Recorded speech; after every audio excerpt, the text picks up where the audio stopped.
UAV inbound. Hardpoint is ours. Reloading. What's up, you guys? My name is Hutch, and I make videos and put them on the internet. And I have to get through this intro really quickly because there's a topic today, and I don't have a lot of time. So the gameplay that you guys are watching is two different games. This is Hardpoint on Yemen, and I'm using the SWAT. And then the second game that you guys are going to see is me playing a game of domination. And these are two, basically, these are two VTOL warship streaks. So I just wanted to show you guys some uninterrupted murder. But yeah, so yesterday I made a video where I had originally intended to talk more about Respawn and what happened towards the end of mine and Adam's stay there, and then I got distracted and I started talking about my wife. But today I wanted to go back and talk about it for those of you guys that are curious.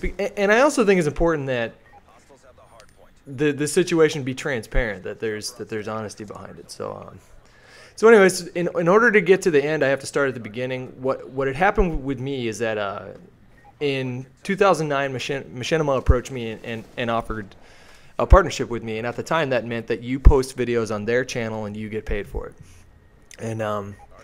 And of course I was like, yeah, totally, that sounds awesome. And right from the beginning, it was very apparent that something big was happening, because I don't think that Machinima was expecting the views to be as high as they were for Call of Duty videos on Respawn when it first launched, and I know I didn't expect it to be that way. But the videos ended up doing tremendously well, and in a couple months I had made more than I had made in an entire year of waiting tables, and so they offered me a job, because for them it was cheaper to pay me a salaried position. And for me, it was something that was legitimate. It was a career change. It was moving into a field that I had always wanted to move into, and I didn't know anything about production or the gaming industry at the time. And so I saw Machinima as this tremendous experience, or this tremendous opportunity to get my feet wet in an industry that I had been dying to be a part of for a long time. And so I gladly said yes. And then Adam came, I think, in early June of the same year, in 2010 is when we first started. But when we started, being a salaried position was that, I mean, that was just such a coveted position for a lot of people on YouTube. And then it all changed. About 8 months after me and Adam got hired, they started rolling up individual channels, because there was there still is a rival company called the Game Station. And the Game Station was actually offering to partner your individual channel, so you could get paid for the views that you were doing on your channel. And Machinima wasn't doing it at the time. I'm unclear as to why. You'd have to talk to them, but I'm sure they had their reasons. So in response, Machinima had to start rolling channels up too if they wanted to be competitive and relevant.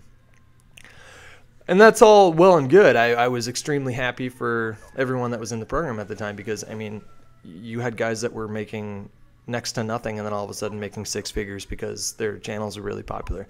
And I can't say that I was jealous when I saw all that going on, because you have to remember that Adam and I were salaried. So we didn't, I mean, we were still posting on our personal channel, but we didn't get paid for our personal channel. We didn't get paid for any views for a long time, like well after everyone else had already been doing that. And to see that happen was it's hard to explain why, although I don't think it'd be too challenging for you to understand why. But when you're getting paid salary, and it wasn't a horrible salary position, I was able to live and go out and things like that. But when you see all your friends with infinitely more freedom than what you had, and getting paid more than what you had, it's like a seed gets planted in your mind, and it's really hard to ignore that after a while. And I'm only going to speak for myself. There are a lot of different takes on what happened at the end there. I mean, there's Adam's point of view, there's Sark's point of view, there's Machinima's point of view, there's your guys' point of view, but I'm going to only speak for myself, because I want to be careful not to speak for anyone else on this subject, and then make a mistake and say something that is misrepresentative of what someone actually thinks. But So once those seeds were planted of, well, there's this thing over here, and like this job's amazing, but there's this thing over here, and I can do whatever I want, whenever I want, and get paid more. And but for the longest time, I had I was so terrified at the thought of doing something on my own, and I was mortified to leave Respawn at the time that I did, because, like I said yesterday, I felt like I helped build that channel, and so I had so much invested in it, and so the decision to walk away from it, and it also felt like I was letting my coworkers down and letting Sark down, and even though that's not how he felt at all, he was extremely supportive of me doing whatever I need to do to stay happy and healthy and all that stuff. He never once tried to